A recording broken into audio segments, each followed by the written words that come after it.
Bienvenue ici au Haras national du Pin pour cette visite que nous allons vivre ensemble. Dans ce domaine emblématique du département de l'Orne où nous nous trouvons dans la région normande, entre Argentan et Alençon. Nous allons parcourir les pièces du château, puis nous irons également à la sellerie d'honneur et voir les voitures hippomobiles pour que vous ayez une vue d'ensemble de ce que l'on appelle ici le Versailles du cheval. Nous sommes dans la cour d'honneur du château, du Haras du Pin. Donc, le Haras du Pin, un domaine de plus de 1000 hectares, 1100 hectares, voulu par Louis XIV, construit en 1715. C'est 300 ans d'histoire, en fin de compte, ici, avec ses pavés et en déambulant vers ce château que nous découvrons.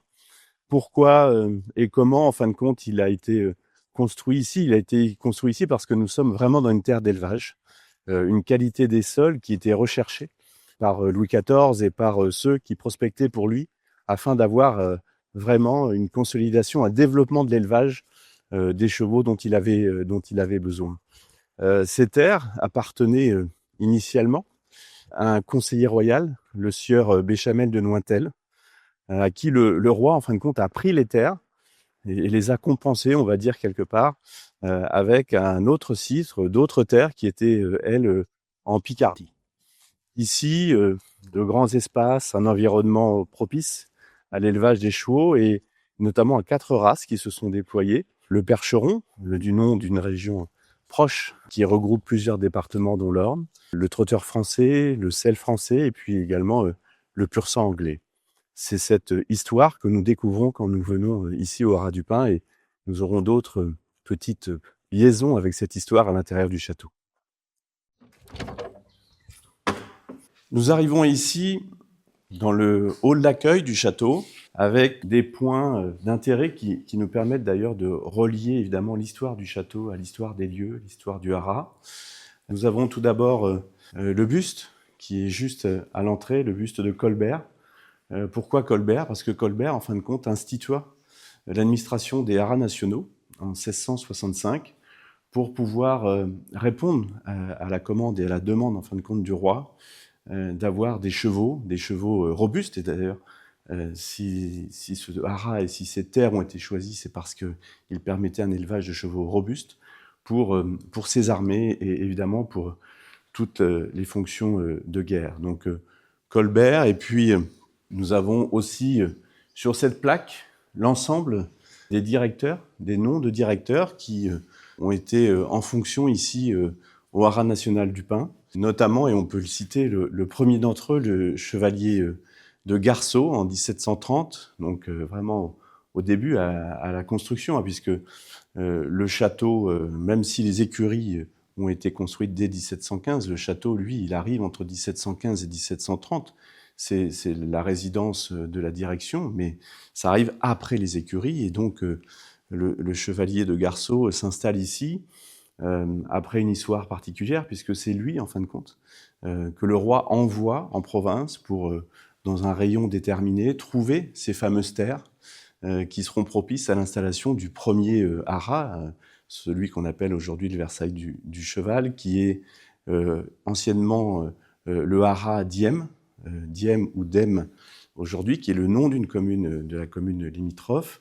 Donc ce haras était celui qui a été pris et transformé en haras national. Donc c'est lui qui assura cette prospection sur ordre du roi, puisqu'il y avait déjà un premier haras royal qui était juste à côté de Versailles, mais peu propice en fin de compte à l'élevage. C'est pour ça qu'ils se sont tournés à un moment vers la province, à 2h30, 3h, la Normandie étant de tout temps, bien avant d'ailleurs Louis XIV, une terre d'élevage propice. Nous pouvons également, sur la plaque, noter la présence du directeur Well, 1847-1850. Il a une particularité puisqu'il a créé, avec d'autres, mais les courses de trot dans la Manche, donc département limitrophe d'où nous sommes. Donc voilà, ce témoignage, en fin de compte, des haras nationaux va jusqu'au dernier directeur en poste ici, Sophie Lemaire de Bourgard, en 2017, avant une transformation, en fin de compte, de ce qui est le Haras du Pin, qui a d'abord été un établissement à partir de 2017 un établissement public, puis aujourd'hui une propriété du département de l'Orne qui le gère avec la région Normandie.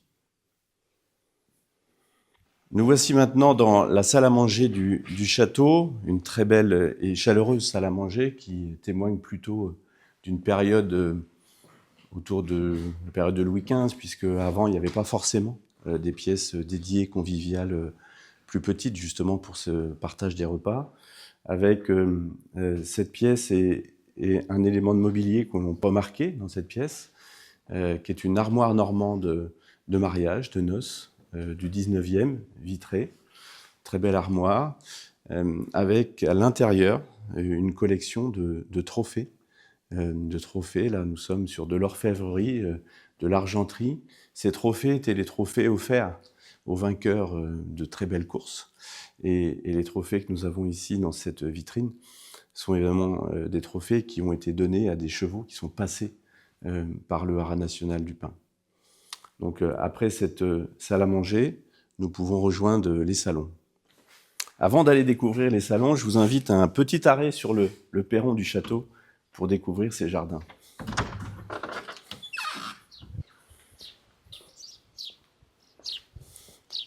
Là, nous sommes sur les terrasses du château et la particularité, c'est d'ouvrir sur un très beau parc, le parc du Hautbois, qui aujourd'hui a des fonctions évidemment pour l'attelage, comme nous le voyons, pour des concours, mais rappelez qu'à l'époque, les terrasses que nous voyons ici, les différentes terrasses, étaient des terrasses pour des jardins potagers.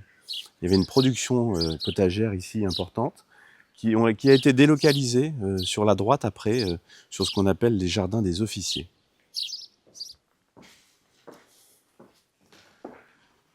Entrons maintenant dans les salons du rez-de-chaussée, en rappelant d'ailleurs que sur le château, la partie du rez-de-chaussée est la partie publique et la partie des étages, la partie privée. Donc ce salon, c'est le salon des grisailles. Alors il faut lever la tête un petit peu pour voir deux peintures avec des poutis qui illustrent deux saisons sur des tons évidemment de gris, hein, ce qui explique le nom. Nous avons d'abord ici les poutis du printemps avec des fleurs, et puis de l'autre côté, les poutis avec un animal et plutôt le raisin, la pomme, les pommes, et donc sur la partie de l'automne. Arrêtons-nous un instant sur cette belle peinture, hein, les oiseaux dans le parc, de Melchior Hondecoeter, en fin de compte, que l'on appelait à l'époque le Raphaël des oiseaux, 17e, et dont l'original est dans un musée à Londres. Poursuivons avec le grand salon, le salon des tapisseries. Le salon des tapisseries nous présente, comme son nom l'indique, 3 voire 4 tapisseries, si on associe le salon rouge qui est derrière moi. Ces tapisseries, on le voit en les regardant, ne sont pas d'origine du château. Ces 4 tapisseries d'un ensemble de 12. Ces 4 œuvres sont arrivées, on imagine, ont été achetées au moment de la Révolution ou un peu plus tard.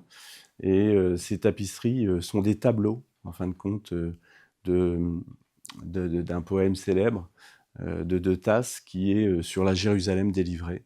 Et vous avez Renaud. Alors la première illustration est plutôt de ce côté. Après, les 4 tableaux illustrent en fin de compte des scènes de Renaud qui est séduit dans sa quête. Et donc ce sont des tapisseries qui datent d'avant la période des Gobelins, donc de très belles œuvres ici au cœur de ce salon. Différents salons, différentes toiles, notamment une très belle toile de Nattier qui a été restaurée il y a 2 ans maintenant, dans le cadre d'une politique justement de rénovation et de restauration des œuvres mobilières qui sont situées ici au cœur du Haras et au cœur du château, plus particulièrement. Et vous voyez au-dessus des portes des scènes de chasse, puisqu'évidemment, à cette époque, la chasse était une activité favorite, entre guillemets. du roi et des cours. Nous sommes ici maintenant dans le Salon Rouge, plus petit salon, avec un mobilier d'ailleurs qui va donner lieu à restauration dans les prochaines semaines, prochains mois, un mobilier Régence avec de la tapisserie d'Aubusson, et puis à noter un portrait de Louis XIV offert par Napoléon III lorsqu'il est venu ici au Haras du Pin et au château en 1863, à l'occasion du lancement de l'inauguration des courses du pain, du Haras du Pin, puisque nous avons également un hippodrome sur le domaine, et puis l'inauguration d'un moyen de transport lancé à l'époque, c'était la ligne ferroviaire Paris-Granville, qui passe donc à Argentan, à proximité du Haras, ainsi qu'à la gare de Surdon, à proximité de à quelques encablures. Ce portrait sur pied est une copie, l'original est au musée du Louvre, et il faut noter que cette tradition du portrait royal à l'époque a perduré, puisqu'aujourd'hui on peut faire l'association d'idées et voir que nous avons aussi dans la République des portraits qui sont réalisés pour chacun des présidents qui sont présents dans les mairies. Donc c'est quelque chose qui se faisait déjà à cette époque. Donc nous allons accéder par le grand escalier, monumental, très bel escalier, pièce de transition entre les deux niveaux. Et en montant ces marches, nous découvrons également cette toile de Géricault. Alors c'est une copie, une reproduction qui a été utilisée lors du tournage du film Mazeppa de Bartabas, sachant que l'original est également au Louvre. Et nous allons accéder par ces marches à cette chambre, la chambre que l'on dit Napoléon III, la chambre qu'il a utilisée lorsqu'il est passé ici au Haras du Pin en 1663. En passant, on peut aussi découvrir la cour, qui est une des particularités du Haras du Pin. C'est une organisation en cours. Vous avez une multiplicité de cours pour les différents usages ici du Haras du Pin. Si nous revenons à la chambre, c'est une chambre évidemment historique qui a accueilli Napoléon III sur une nuit avec une décoration qui est restée plus ou moins dans le style évidemment de l'époque. Il y avait la chambre de l'empereur, à côté une autre chambre, la petite chambre pour son épouse. Et puis nous avons dans cette pièce à noter le buste de Napoléon III qui orne et trône sur la cheminée.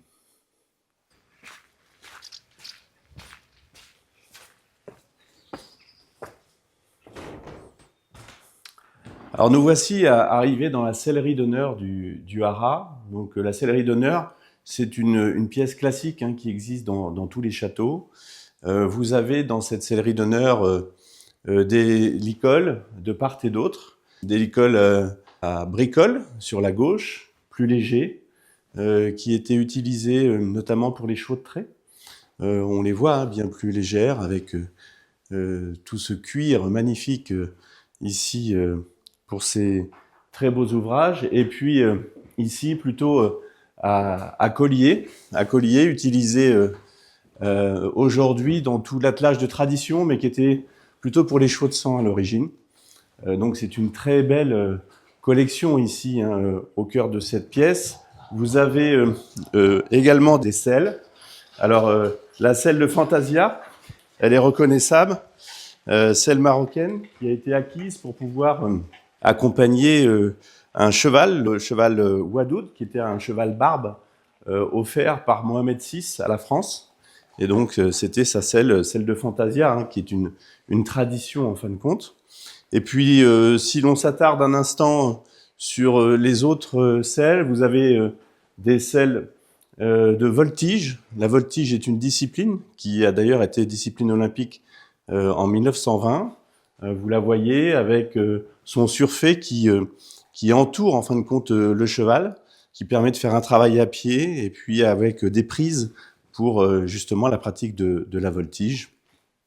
On peut s'intéresser également aux selles françaises avec le pommeau et avec le trousquin, où là c'est bien plus confortable, et c'est la tradition française que l'on retrouve notamment chez les cavaliers du Cadre Noir, aujourd'hui à Saumur. Là, juste devant moi, une selle qui est une selle utilisée par un ancien directeur du Haras, en l'occurrence Georges Debreil. Et donc là, nous sommes sur des selles pour les courses. Et à l'époque, c'était une tradition d'ailleurs que les directeurs de Haras participent à des courses, qui étaient des courses qu'on appelait de gentleman riders. Et le directeur en question a d'ailleurs gagné plus de 300 courses à l'époque, donc Georges Debreil. Nous avons également une autre selle, qui est une selle particulière, qui s'appelle la selle du Chevalier d'Abzac. La selle du Chevalier d'Abzac, c'est une selle française, mais en tissu. C'est une particularité, d'ailleurs toujours utilisée par le Cadre Noir. Et le Chevalier d'Abzac était également directeur du Haras du Pin. Donc je vous invite maintenant, après cette découverte ici de la sellerie d'honneur, du cuir et des selles, à rejoindre la partie plus hippomobile, où nous allons voir les voitures hippomobiles.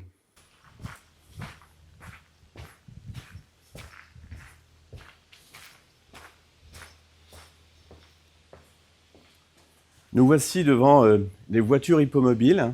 Nous avons ici des voitures évidemment classées, des voitures qui représentent en fin de compte toute cette tradition, qui nous permet évidemment d'évoquer les moyens de transport qui ont évolué, l'usage du cheval à travers le temps. Et puis, et nous l'avons ici, des carrossiers de grande qualité français, de l'industrie française, qui ont laissé leur nom en fin de compte sur ces très belles voitures. Alors il y a des voitures hippomobiles pour différents usages. L'usage du travail, par exemple la voiture, ce qu'on appelle le squelette, qui permet d'apprendre aux jeunes chevaux, en fin de compte, le fonctionnement de l'attelage. Nous avons également des voitures pour la promenade, nous y reviendrons, et puis d'autres voitures qui permettent du transport, et je pense à l'omnibus, qui est un petit peu l'ancêtre du transport collectif, et qui permet, comme son nom l'indique, d'avoir un certain nombre de passagers dans le transport organisé par l'attelage. Donc là, sur cette partie, nous avons sur notre gauche un grand break. Alors, le grand break est une voiture hippomobile qui permet la promenade, qui permet notamment d'aller sur le domaine. Et nous le présentons d'ailleurs lors de manifestations tout l'été, ce qu'on appelle les Jeudis du Pin, qui permettent en fin de compte de voir ces très belles voitures en fonctionnement. Après le phaéton, alors là nous sommes sur une voiture plus particulière qui dès le 18e est plutôt une voiture de vitesse. On voit que c'est une voiture légère. Alors pourquoi ce nom phaéton? C'est le fils du dieu soleil dans la mythologie grecque qui aurait pris le char de son père. Et donc là, on est sur quelque chose de léger qui est plus dans la vitesse, en fin de compte, en termes de voiture hippomobile. Et enfin, pour avoir un panel, le Milor qui est sur la droite, une voiture de grande qualité, là, qui a donné lieu à restauration, grâce notamment à un grand mécène, Monsieur Guerlain, qui nous a permis d'avoir cette voiture, qui est une voiture classée, qui est fermée, qui était une voiture plutôt urbaine, qui n'a pas eu un très grand succès, mais dont on peut ici deviner la qualité et le confort. Donc voilà un petit peu les différentes voitures hippomobiles que nous avons ici au cœur du Haras et que nous avons l'occasion évidemment d'utiliser et de montrer au public lorsqu'ils viennent ici sur le site. Alors le Haras du Pin, c'est son histoire, son patrimoine. Et aujourd'hui, le Haras du Pin se tourne vers l'avenir et essaie de se construire un nouveau dessin avec un grand projet qui se déploie ici dans ce cadre magnifique, riche en environnement, évidemment toujours avec ce fil rouge qui est le cheval. Et ce grand projet, il a vocation à développer dans les années à venir de nouvelles activités touristiques, toujours développer, contribuer à la richesse de tout le monde de l'équitation, avec par exemple la présence d'un sellier qui travaille sur site, ou avec des chevaux que l'on travaille, des chevaux typiques de notre région et qui nous permettent de faire de l'élevage, de la formation, du sport avec un pôle international de sport équestre qui accueille plus de 15 000 chevaux ici par an maintenant depuis 2 ou 3 ans. Nous sommes véritablement dans une grande mutation en gardant évidemment les racines de ce site, cette histoire, cette richesse patrimoniale et ce qu'a voulu Louis XIV, et en développant et en regardant devant pour les activités d'aujourd'hui et de demain, qui permettront aussi à ces lieux historiques de vivre et de continuer à vivre grâce aux ressources qui sont évidemment nécessaires sur un tel domaine. J'espère que cette visite vous a plu et je vous dis à très bientôt.